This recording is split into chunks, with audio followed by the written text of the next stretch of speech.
بسم اللہ الرحمن الرحیم۔ السلام علیکم۔ سلطان صلاح الدین ایوبی کے زمانے میں ایک یہودی عورت تھی جو اسلام پر ریسرچ کر رہی تھی۔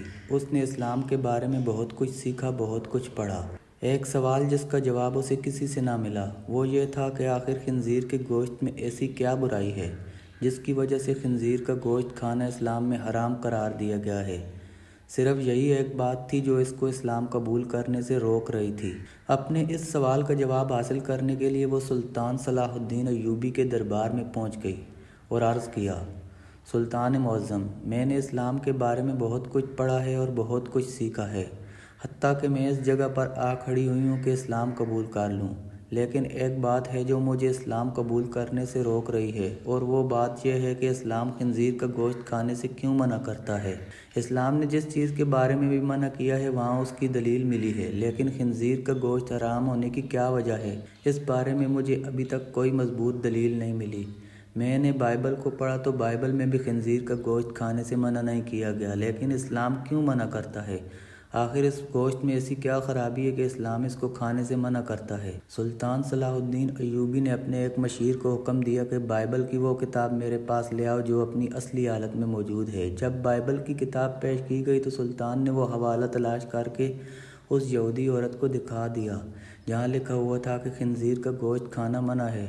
خاتون نے حیران ہو کر کہا، یہ کیا بات ہوئی؟ میرے پاس جو کتاب ہے اس میں لکھا ہوا ہے کہ خنزیر کا گوشت کھانا منع نہیں۔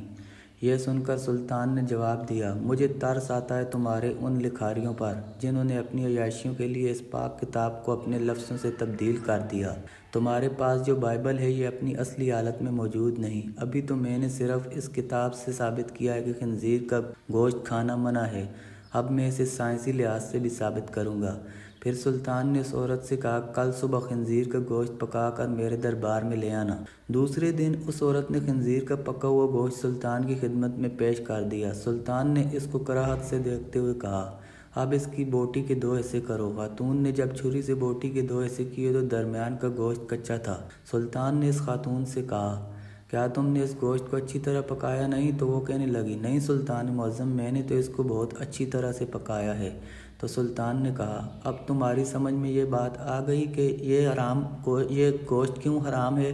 اسے جتنی بھی اچھی طرح پکا لیا جائے یہ درمیان میں کچا رہ جاتا ہے، اور جب یہ تمہارے پیٹ کے اندر جاتا ہے تو بہت سی بیماریوں کا سبب بنتا ہے۔ دوسری بات یہ ہے کہ سور جس جگہ رہتا ہے یہ اپنے ارد گرد کی تمام گندگی حتیٰ کہ انسانوں کی گندگی کو بھی کھا جاتا ہے۔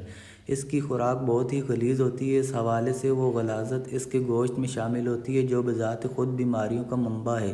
تیسری بات کہ جب سور کی مادہ کسی دوسرے سور کے ساتھ جنسی تعلق قائم کرتی ہے تو یہ اسے دیکھ کر خوش ہوتا ہے اور فخر محسوس کرتا ہے، اور یہ بغیرتی کی خصلت اس کے گوشت میں بھی پائی جاتی ہے، اور اس کا گوشت کھانے والا بھی انہی صفات کا حامل ہوتا ہے کہ اپنی عورتوں کو دوسروں کے حوالے کر کے خوش ہوتا ہے اور فخر محسوس کرتا ہے۔ یہ واحد جانور ہے جس میں اتنی غلاظت ہے اور بے شرمی بھری ہوئی ہے۔ جب آپ ایسے جانور کا گوشت کھائیں گے جس کی بنیاد غلاظت سے بھری ہوئی ہے تو وہ آپ کو کیا فائدہ دے گا؟ یہ بات سن کر وہ یہودی عورت سلطان صلاح الدین ایوبی کے سامنے جھک گئی اور کہا، سلطان معظم، اب آپ ہی مجھے کلمہ پڑھائیں۔ سلطان صلاح الدین ایوبی نے اس عورت کو کلمہ پڑھایا اور تمام دربار اللہ اکبر کے نعروں سے گونج اٹھا۔ دوستو، اگر ویڈیو اچھی لگی ہو تو پلیز ویڈیو کو لائک اور چینل کو سبسکرائب کر دیں۔ شکریہ۔